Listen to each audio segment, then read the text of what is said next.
En el año 31 a.C., el imperio egipcio, que anteriormente había sido muy poderoso, estaba a punto de caer a manos de los guerreros más temidos y despiadados de la antigüedad, los romanos.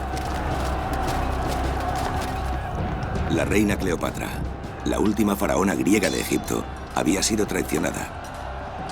Y su país estaba devastado a causa de la guerra civil y la hambruna. Cuando los romanos llegaron a las tierras del Nilo, convirtieron un país en guerra civil en un próspero centro de comercio.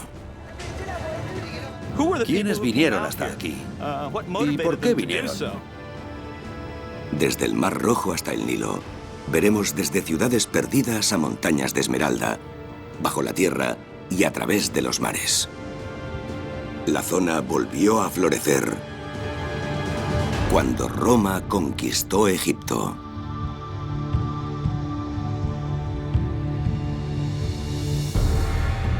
Los acontecimientos históricos que dieron lugar a estos hechos comenzaron en el año 51 a.C. Cleopatra, la faraona más famosa de la antigüedad, fue coronada reina ese año y además se casó con su hermano de 10 años. Esta incestuosa alianza estaba condenada al fracaso.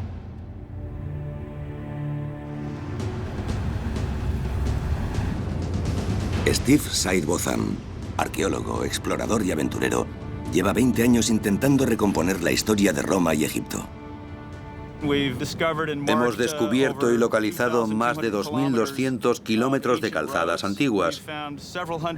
Hemos encontrado varios cientos de lugares destacados, como fortalezas romanas con foso, minas de oro, de amatista, de esmeraldas, canteras y numerosos asentamientos. Pero ¿por qué vinieron aquí? ¿Cómo sobrevivieron a este entorno tan árido que supone un reto diario? El profesor Sidebotham continúa sus investigaciones para descubrir cómo sobrevivieron los invasores romanos y cómo se establecieron en una de las rutas comerciales más lucrativas de la época y la defendieron. Los romanos, tras derrotar a Cleopatra y tomar Alejandría, quisieron llenar sus arcas con los tesoros egipcios. Egipto era muy atractivo para los romanos. Se lo anexionaron en el 30 a.C., poco después de que Cleopatra y Marco Antonio se suicidaran. Para ellos supuso una gran ganancia inesperada. Las riquezas de Cleopatra aportaron gran cantidad de dinero a Octavio, el vencedor. Steve Sidebotham está siguiendo sus pasos por el Nilo y está rastreando la lucrativa ruta romana del tesoro. Es obvio que la riqueza natural de Egipto hacía de este país el campo de cultivo del Imperio Romano, pero además muchas rutas comerciales cruzaban Egipto a través del Nilo, desde el interior de África y, cómo no, desde las costas del Mar Rojo. Gracias a estos factores, el gobierno romano pensaba que Egipto era extremadamente atractivo, y no solo lo era para el gobierno y para los encargados de la tesorería, sino que también lo era para los comerciantes privados. Los empresarios se instalaron aquí e hicieron mucho dinero. No obstante, querían más. Los romanos querían todos los tesoros de Egipto.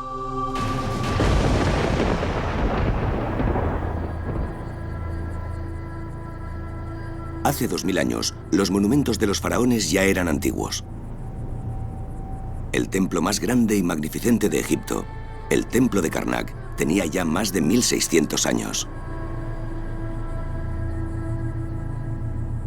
El general germánico, príncipe del Imperio Romano e hijo adoptivo del emperador Tiberio, llevó a su ejército hasta el templo. Quedó sobrecogido por su tamaño y su grandeza.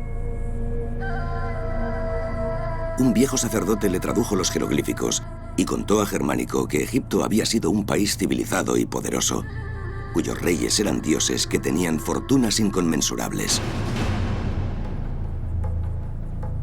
2000 años antes de la llegada de los romanos, los egipcios ya buscaban y fundían oro.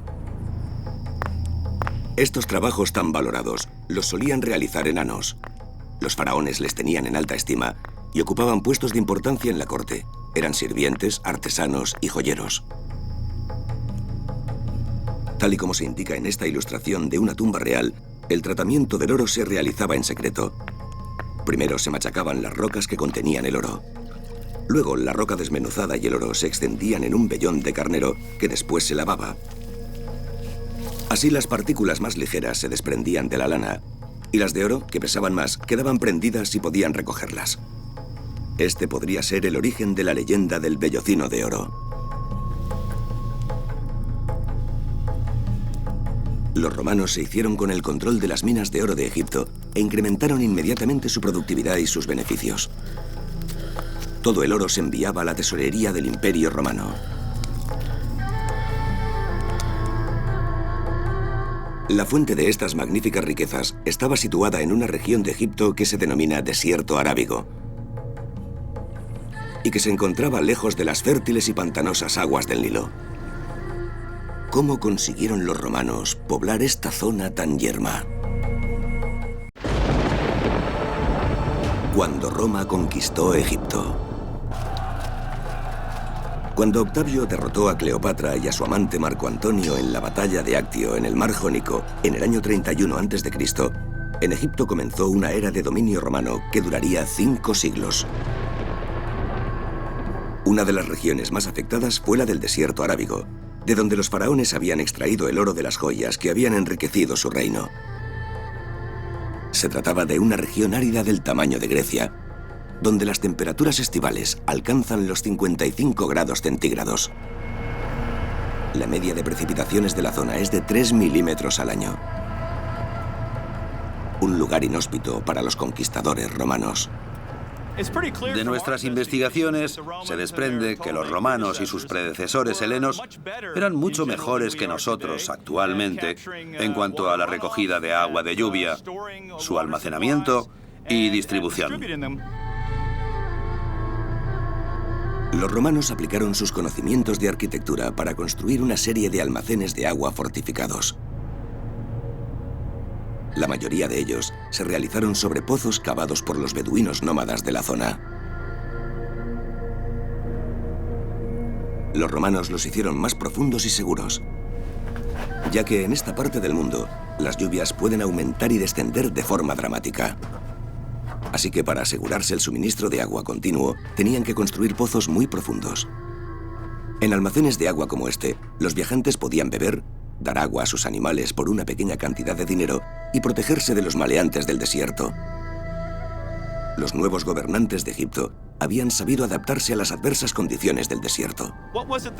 ¿Qué les trajo hasta aquí? Pues la increíble riqueza, o el potencial para conseguirla, fue su primera gran motivación. Los romanos sabían que la verdadera riqueza del país se escondía en un lugar denominado Mons Samaragdus, la montaña esmeralda. Esta es la ciudad abandonada de Siqueit, que seguramente fue fundada por los ancestros de Cleopatra y donde habitaban los hombres, mujeres y niños que trabajaron y murieron en las minas de esmeralda. La industria minera de la zona debía de ser tremenda, ya que por ahora Steve y su equipo han descubierto más de 150 casas en Siqueit, lo que nos indica que esta localización pudo albergar incluso a 1000 personas durante más de 500 años. Además, construyeron este misterioso templo de roca. No se sabe con exactitud de qué época data ni qué dioses se adoraban aquí. Habrá que seguir excavando durante años para descubrir los misterios de Siqueit, la ciudad de la esmeralda. Las esmeraldas, igual que todas las piedras preciosas y semipreciosas, eran decorativas. La gente quería tenerlas, sobre todo las mujeres, en los collares, los pendientes y en las joyas, para mostrarlas, para demostrar que tenían buenos medios económicos. La primera prueba que tenemos de que este lugar se llamó Mons Samaragdus, que en latín es montaña esmeralda, proviene de fuentes romanas. No tenemos información anterior al siglo I a.C. de que se explotaran estas minas, ni de que se llamaran Mons Samaragdus. La información aparece en el siglo I después de Cristo, y además se indica que no solo la cueva, sino toda la zona alrededor, donde se extraía la esmeralda, se denominaba Mons Samaragdus. Lo interesante es que esta zona era el único lugar donde se extraían esmeraldas dentro de las fronteras del Imperio Romano. Se sabe que había minas en Austria, pero al parecer no se explotaron hasta después de la caída del Imperio Romano. No tenemos constancia, o al menos hay muy poca, de que los romanos supieran de la existencia de los diamantes o los rubíes, así que esta debía de ser una de las gemas más codiciadas del Imperio Romano.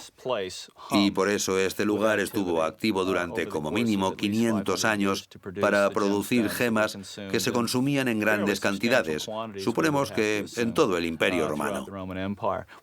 Sería interesante saber si estas esmeraldas se exportaban más allá de las fronteras del Imperio, si las consumían los vecinos de la zona norte del imperio, los bárbaros, o los vecinos persas del este, o si estas otras gentes tenían otras fuentes a mano. Nadie sabe cuántas esmeraldas se extrajeron aquí, pero debieron de recogerse millones, ya que la montaña tiene miles de recovecos. En las profundidades de las montañas del desierto arábigo, Steve desciende a una de las minas de esmeralda con la arqueóloga británica Katie Hirst. Han venido a ver cómo extrajeron los romanos millones de esmeraldas durante cientos de años. Estoy avanzando con el estómago pegado al suelo. Alguien que coma mucho no podría trabajar aquí. Sí. Mira esto. ¿Qué has encontrado? Mira. ¿Qué has encontrado? Mira. Vaya. Estas estrechas fisuras se excavaban a mano. Llega incluso más allá. Los mineros rompían la piedra que contenía las esmeraldas con herramientas de metal muy básicas. Sí, mira estas marcas de aquí. Están por todas partes. Vaya. Se ven las marcas de los cortes hechos con los picos de metal. Sí. Imagínate todo el trabajo que hicieron para abastecer a las mujeres de Roma. Sí, Para sus collares y sus joyas. sí. Mira el brillo de esta roca tan antigua. ¿Son las esmeraldas o...? Mica. Mica. Y la esmeralda estaría aquí. Mira, se me queda el polvillo brillante en la mano. Sí. Dios mío, mira esto. ¿Te imaginas esto con la luz de un candil? Haría mucho humo. Sí. Entre la mala calidad del aire y el humo de los candiles, debía de ser horrible. Vamos por aquí abajo. Igual podemos. Quizá. Cuidado, cuidado. Estoy bien, estoy bien. Vaya. ¿Qué? Menos mal que me he caído. Hay unos cuantos fragmentos de una ánfora aquí abajo. Ten cuidado. Sí. Mira ¿Qué has esto, encontrado? mira esto. Mira. ¿Qué has encontrado? Madre mía, mira. ¿Es una jarra? Es la parte superior de una ánfora. Todavía tiene un asa, Es ¿ves? fantástico. ¿A qué es genial? La última persona que usó esto estuvo aquí hace 1500 o 2000 años. Mira, ¿a qué es bonita? Mucho. Sí. Esta pieza de barro, este ánfora rota, debió de contener el agua de alguno de los mineros romanos. Se le debió de romper y la abandonó aquí hace 2000 años. Vamos allá. Hay un hueco muy estrecho. ¿Qué hay ahí abajo? Mira, se ve que el techo se ha caído. Dios sabe cuándo. Imagínate la gente que habrá muerto aquí. Sí. No sabemos si llevaban la cuenta de los fallecimientos que se producían y los heridos que salían de las minas. ¿Tú crees que las mujeres de Roma sabían el esfuerzo que...? Estoy seguro de que no. No tenían ni idea. Mira esto de aquí arriba. Las huellas que dejaron los mineros están por todas partes. Mira, parece que aquí hicieron como unas agarraderas. Unas agarraderas, sí, sí. Para las manos o para los pies. Mira, Sí. han cortado por aquí y por aquí. Y seguramente por ahí arriba para poder apoyar la mano o el pie y conseguir llegar allí. Yo también los habría puesto ahí, sí. Sí, exacto. Se nos anticiparon en todo. Lo que no sé es qué tipo de persona trabajaría en un sitio así. Según lo que tenemos entendido, los trabajos los elegían libremente, ¿verdad? ¿Ah, sí? Igual les pagaban mucho más que a todos los demás. Creo que esto se termina aquí. Sí, igual deberíamos darnos la vuelta. Vaya, Mira aquí abajo. ¿Qué? Mira, ¿Qué?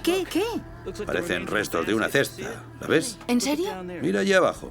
Dios mío, sí. ¿Llegaremos? ¿Llegas? Puedo intentarlo yo. ¿Quieres intentarlo tú? Podemos sacarla y verlo a la luz. ¿Podemos hacer eso? Sí. Vale. Dios, qué mal huele. Sí, aquí ya huele mal y ahí debe de ser peor. El ambiente es tan seco ¿Sí?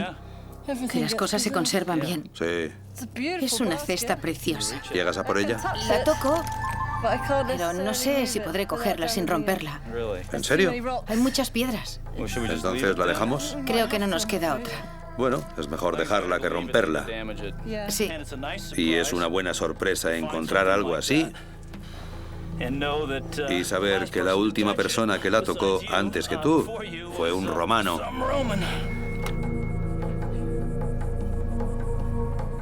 La cesta seguramente servía para guardar la comida de los mineros y gracias a la sequedad del entorno se ha conservado perfectamente hasta que estos arqueólogos del futuro la han encontrado.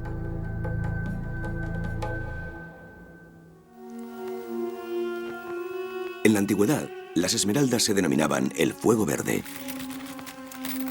Las gemas se enviaban rápidamente a Roma para satisfacer las demandas de la clase alta. El emperador Nerón estaba tan impresionado con el fuego verde que utilizaba un catalejo de esmeralda para ver las carnicerías de los combates de gladiadores.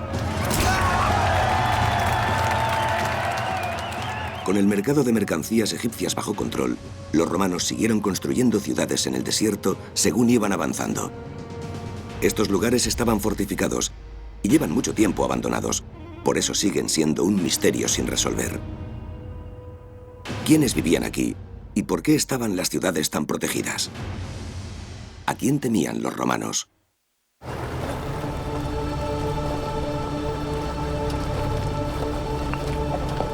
El profesor Steve Said Botham y su equipo se dirigen a la ciudad de Shenshef, construida, habitada y defendida por los romanos, que más tarde la abandonaron por razones desconocidas. Su localización y su propósito dentro del remoto desierto arábigo es uno de los grandes misterios arqueológicos. Después de recorrer 25 kilómetros de terrenos complicados, hay que dejar los vehículos aparcados. Con la ayuda de los locales beduinos Sababda, siguen la ruta a pie. Así es como debían entrar y salir de Shenshef los romanos, recorriendo un sendero montañoso bajo temperaturas de hasta 50 grados. Steve solo ha excavado la superficie de Shenshef. Pero hay algo que está claro. La gente que vivía aquí era pudiente. Lo sabemos por el tamaño, el estilo y la construcción de las casas. Pero ¿por qué vivían aquí? Es obvio que no hay ninguna fuente de agua en la zona. Solo con ver cómo hace el café Mohamed te das cuenta de lo escasa que es el agua aquí. Sí, es obvio. Valora cada gota. ¿En la época de los romanos también era así? Sí, era muy seco. ¿Era tan árido? Según los estudios de las precipitaciones que he visto, esta zona siempre ha sido muy seca. La lluvia era muy escasa y la mayoría... ¿Y sigue siéndolo? Sí, es escasa. Casi siempre hay que buscarla bajo tierra. Supongo que hacían pozos aquí, en la cuenca del Wadi. Steve y su equipo han realizado un estudio sobre Shenshef y han descubierto unas 200 casas y 500 tumbas que datan del siglo III después de Cristo. En las excavaciones preliminares en los vertederos de basura, descubrieron bienes lujosos y entre ellos un zafiro tallado. Pero el mayor de los misterios sigue siendo por qué este lugar estaba tan bien protegido, ya que en una situación privilegiada, en la cima de un monte, hay una fortaleza romana. Vista desde arriba, tiene la forma del agujero de una cerradura y es único en el Egipto romano. Subir a la fortaleza es arriesgado, incluso con el escalador Trevor Masaya de guía. Bien, chicos, empecemos a subir. Hay algunas secciones con mucha pendiente. Tened cuidado de no pisar rocas sueltas para que no caigan a los demás y para no caeros vosotros. Si vais a meter la mano en alguna grieta, mirad dentro para no poner la mano cerca de un escorpión o una serpiente. ¿Serpiente? Sí, hay que estar alerta. Los escorpiones y las serpientes venenosas son endémicos en el desierto arábigo, pero la mayor amenaza aquí es la deshidratación. En una ardua escalada, con temperaturas de más de 50 grados, hay que beber al menos 2 litros de agua por hora. Aunque también hay otros peligros. ¡Cuidado abajo!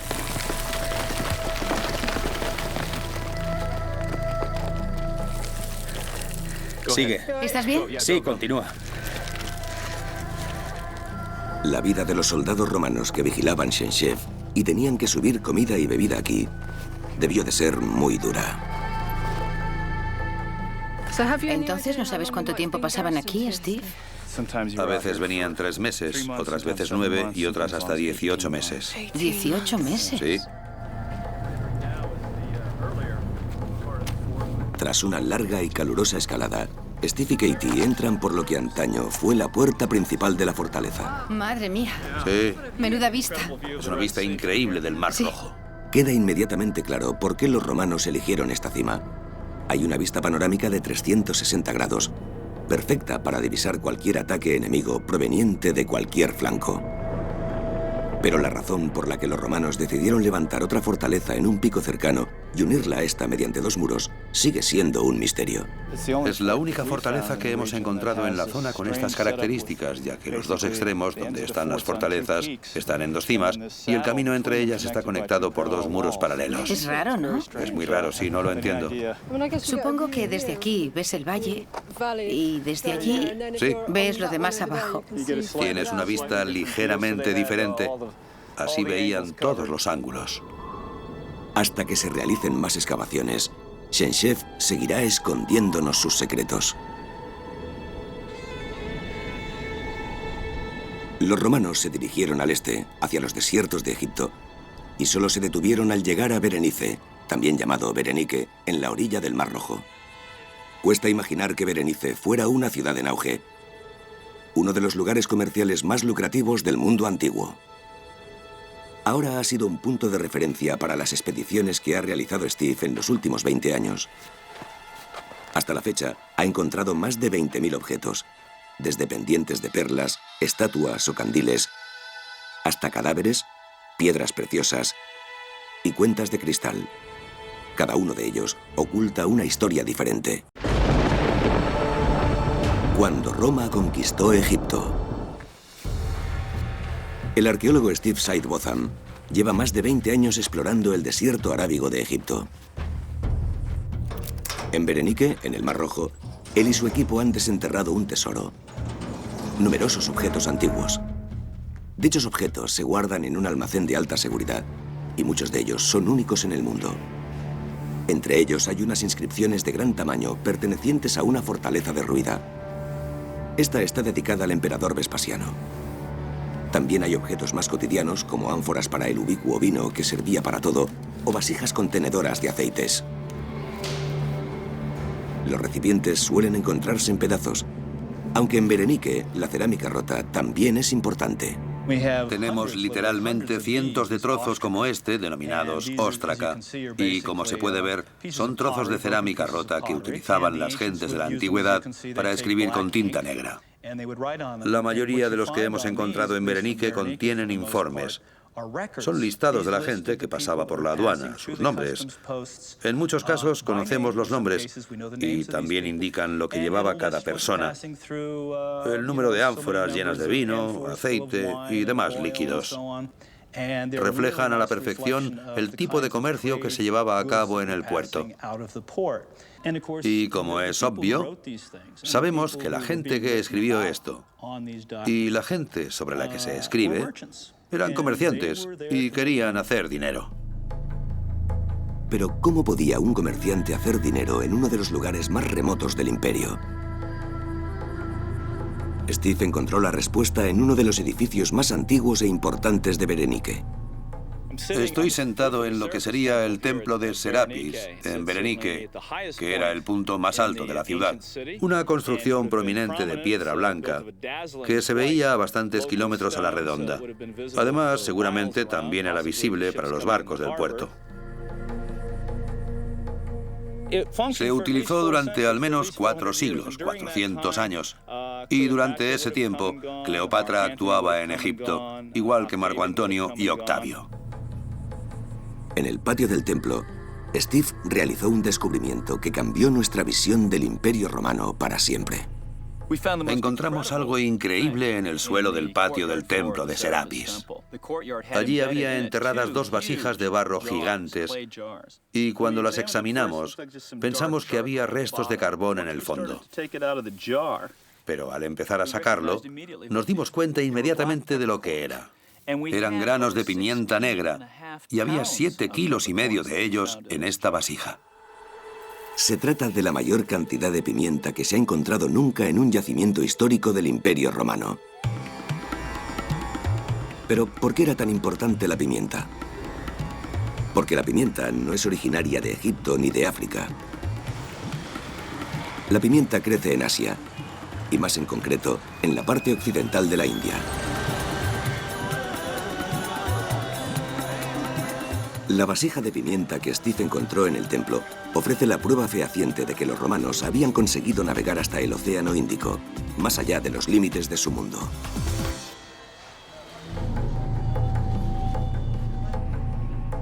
El secreto de cómo lo consiguieron se esconde en un misterioso y antiguo documento denominado El Periplo del Mar Eritreo.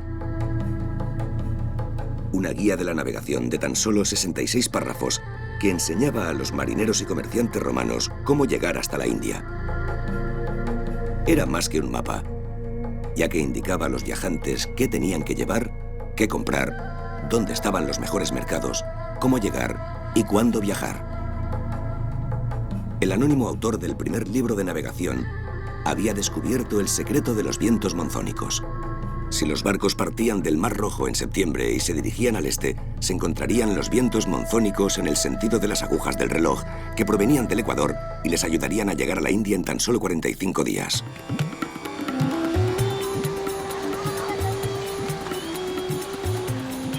Después de unos años en Berenice, los romanos llegaban a las tierras donde en la actualidad se encuentran los países de Yemen, Omán, Pakistán y la India, y traían al imperio riquezas inimaginables.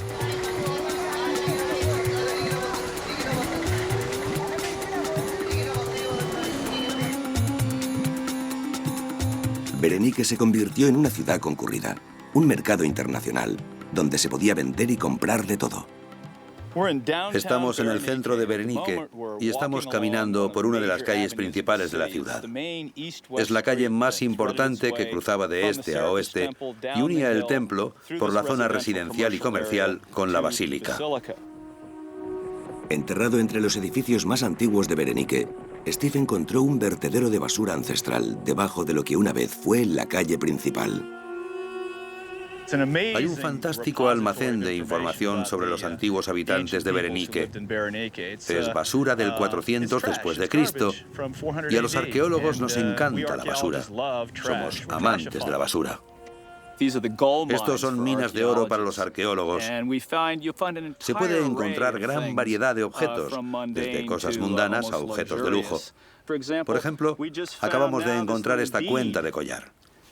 Se ve el agujero y seguramente está hecha con talco. Se ve que por arriba tiene forma de torre. Luego encontramos este maravilloso grafito que encontramos en una zanja en la zona y donde se ve un barco de vela. Como se puede observar, las velas están izadas, así que tiene el ancla echada.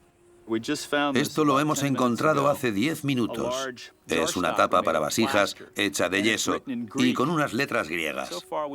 Hasta ahora hemos encontrado escritos en 11 idiomas diferentes. En griego, latín, copto, que era el idioma que utilizaban los cristianos en Egipto, palmirano, que era un idioma hablado en Siria,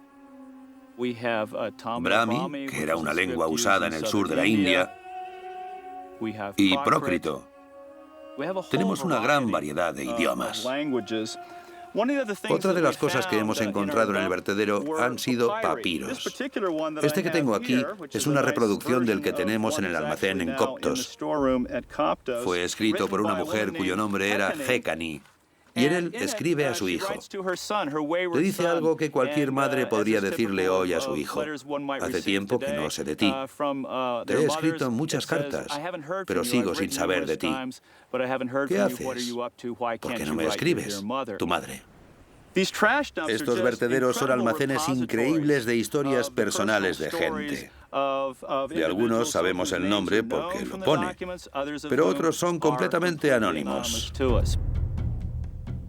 Estos retratos del siglo III, excavados en una región de Egipto donde la población también era de clase alta, podrían darnos una idea de cómo era la gente de Berenike. Los retratos se hacían en vida, y los retratados llevaban sus joyas y sus mejores galas, y se ve que formaban parte de una sociedad feliz, acaudalada y boyante. Ellos eran los comerciantes que negociaban con la gente del este y traían al imperio grandes cantidades de pimienta, especias e incienso, ya que en Roma había gran demanda de estos bienes. Con regularidad llegaban barcos repletos de incienso y mirra provenientes de Yemen y Omán. El emperador Nerón, que había asesinado a su madre y había dado una paliza de muerte a su mujer embarazada, sentía tanto remordimiento que utilizó el incienso de un año en el funeral de su esposa Popea. La embalsamaron con él, la lavaron con él y también llenaron su féretro con él. Las plañideras, que llevaban cada una máscara de Popea, quemaron el resto. La acuciante decadencia de Roma cada vez necesitaba más los cargamentos de especias e incienso de Oriente. Y durante un corto periodo de tiempo, en el siglo I, la pimienta valía más que su peso en oro. Los primeros siglos de la era cristiana fueron testigo de la edad de oro de Berenike. Cargamentos de vino romano, algodón egipcio, vidrio y cobre zarpaban del puerto en dirección a los lucrativos mercados de Oriente. Y los barcos volvían con regularidad, repletos de valiosas especias e incienso. Pero no siempre llegaban con facilidad hasta el puerto. El Mar Rojo que baña Berenike es peligroso, ya que esconde afiladas barreras de coral bajo la superficie que esperan tranquilas y en cualquier momento pueden cortar los bajos de un barco que navegue demasiado cerca. Solo se han encontrado algunos de los barcos naufragados. Sin embargo, según un submarinista de la zona, a 16 kilómetros de las costas de Berenike, hay uno que podría ser un barco romano de camino a la India o que volvía de allí.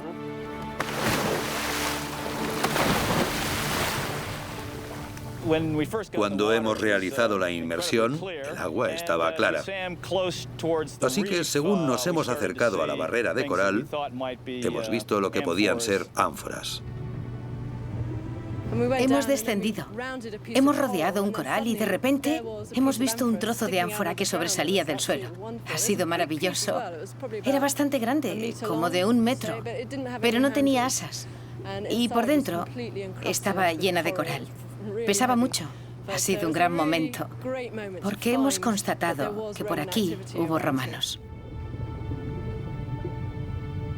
Las ánforas eran muy comunes en los asentamientos romanos y por eso son muy útiles para los arqueólogos. Su forma y su tamaño les ofrecen pistas de lo que pudieron contener en su día y de cuándo datan. Y luego hemos encontrado la parte superior. Debía de medir medio metro o más, desde la zona de las 2 asas hasta el final del cuerpo de la ánfora. Es una ánfora doble, y a mí me parece que es del principio de su estancia aquí. Yo creo que es del principio del cristianismo romano, de finales del siglo I después de Cristo. Es genial. Pero esto no significa que aquí haya un buque naufragado.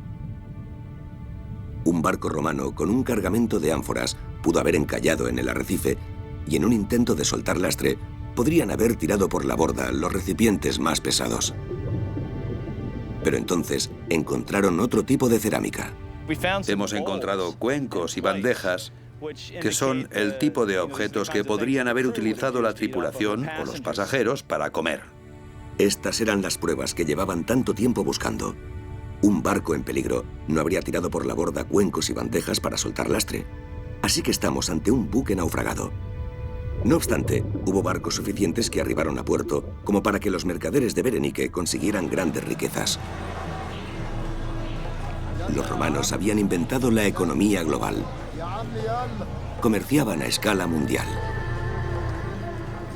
Los romanos conocían muy bien la globalización y el multinacionalismo o las sociedades multiétnicas. No se trata de algo que hayamos inventado nosotros en los siglos XX y XXI. Si nos fijamos en el tamaño de su imperio, que iba desde Escocia hasta Basora, en Irak, veríamos que hoy se tardaría 7 horas en recorrerlo en avión. Era un imperio multinacional. Estaba compuesto por cientos o miles de diferentes grupos étnicos, gente con distinta religión, diferentes costumbres y diversas lenguas. Así que durante más de 500 años, los comerciantes romanos de Berenice prosperaron. Pero el imperio romano prosperó aún más, porque todos los habitantes del imperio aportaban beneficios, ya fuera en aranceles, impuestos o peajes. Cruzar el desierto desde el Mar Rojo al Nilo tenía su precio. Un precio que se estableció aquí, en el arancel de Coptos. Una lista de impuestos del año 90 después de Cristo, donde se indica el precio que tenían que pagar las personas y los objetos que éstas quisieran introducir en el desierto. Un burro, que era un animal muy típico para el transporte de la época, pagaba el equivalente a unos 18 euros. La esposa de un soldado que cruzara el desierto para ver a su marido pagaba unos 75 euros.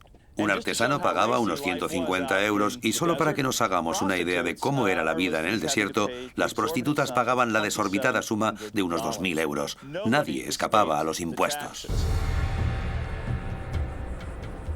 Para cruzar el desierto arábigo eran necesarias como mínimo 2 semanas, dependiendo de las temperaturas y el tamaño de la caravana. Las caravanas seguían un camino marcado que unía a Berenice con Coptos en el Nilo. Aquí todavía hay huellas de la gente que viajó por ese sendero, pero hay que saber encontrarlas.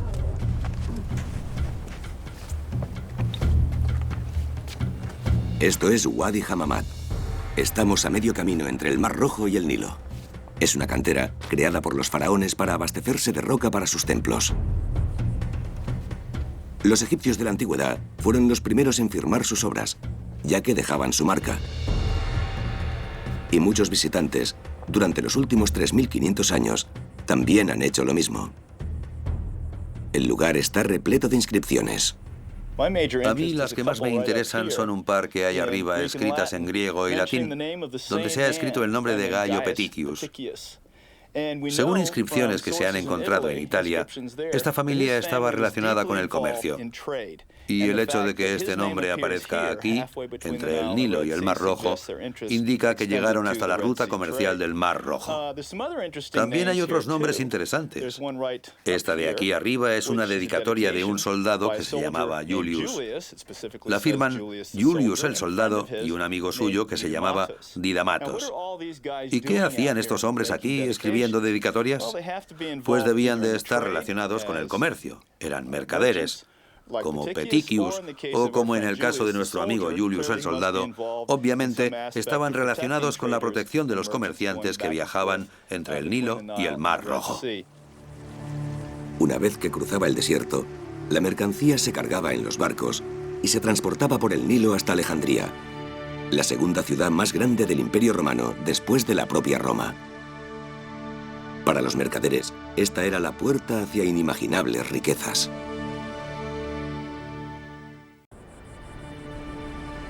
Durante 500 años, el desierto arábigo fue la puerta comercial del Imperio Romano hacia países que estaban más allá del Mar Rojo. A mediados del siglo V, Roma tenía problemas. Estaba casi en la bancarrota. El anteriormente invencible ejército romano recibía ataques por todos los flancos. El auge egipcio estaba a punto de caer en picado. Y un nuevo enemigo proveniente del este estaba a punto de expulsar a Roma de Egipto para siempre. Durante 5 siglos, el Imperio Romano había explotado las riquezas naturales de Egipto. Florecieron las ciudades construidas con el dinero de las minas de oro y esmeralda en las áridas tierras del desierto arábigo. Los romanos ofrecían protección, agua, seguridad y la promesa de inimaginables fortunas. Ciudades como Berenike crecieron gracias a las especias importadas de Oriente. Y entre los comerciantes romanos se encontraban algunas de las familias más acaudaladas del mundo. Según numerosos documentos, sobre todo gracias a uno del siglo II después de Cristo, sabemos cómo era un cargamento concreto que venía de la India y contenía nardos, marfil y clavo. Pesaba unas 3,5 toneladas. Estaba valorado en unos 7 millones de dracmas, lo que ahora serían unos 150 millones de euros. El geógrafo romano Estrabón, que escribió su obra Geografía hace 2000 años, indica que 120 barcos, cada uno con 75 toneladas de carga, navegaban al año desde la India hasta el Mar Rojo. Esto nos demuestra que el comercio fue muy próspero y que duró varios siglos. Si hacemos el cálculo, la cantidad es impresionante. Si 3,5 toneladas suponían 155 millones de euros, entonces 120 barcos de 75 toneladas cada uno equivalían a cientos de miles de millones de euros al año. Y eso calculando a la baja, porque estamos limitando el número de barcos a 120 por año. Y estamos dando por sentado que su capacidad máxima era de 75 toneladas. Seguramente nos estemos quedando cortos. Hay que pensar que el gobierno recaudaba el 25% de esto en impuestos. Es decir, es increíble. Pero durante el siglo V, el auge se convirtió en declive. El río de oro se secó. El decadente Imperio Romano sufría ataques por todos los flancos. Debido a los sangrientos feudos familiares internos, el que una vez fue el gran Imperio Romano, ahora se estaba dividiendo. El comercio decayó y los barcos de Oriente dejaron de llegar a sus tierras. Berenike quedó poco a poco abandonada. Los edificios se derrumbaron y la arena cubrió la ciudad. Mientras Berenike abandonaba su estatus histórico, el Imperio Romano perdió el control de Egipto. En la batalla de Nikiou, en el año 646 después de Cristo, las tropas árabes invasoras rodearon Alejandría. Sitiados, los habitantes de Alejandría se vieron forzados a la lucha cuerpo a cuerpo, a un duelo a muerte, cuyo premio era su capital egipcia. El mejor guerrero alejandrino luchó contra su homólogo árabe. Y tras una ardua batalla, espada contra cimitarra, el alejandrino fue herido de muerte. El ejército árabe tomó la ciudad.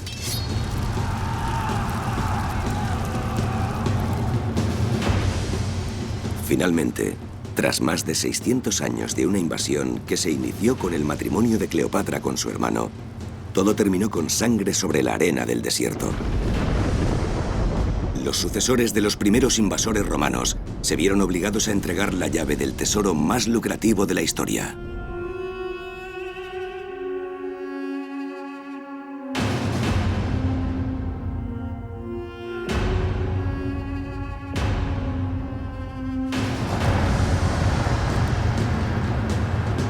Sin embargo, para Steve Sidebotham y su equipo internacional de arqueólogos, todavía queda una vida de excavaciones. Porque aún quedan conocimientos e información antigua y valiosa bajo la arena del desierto arábigo. Puede que haya nuevos yacimientos y nuevas ciudades enterradas e historias escondidas de cuando Roma conquistó Egipto.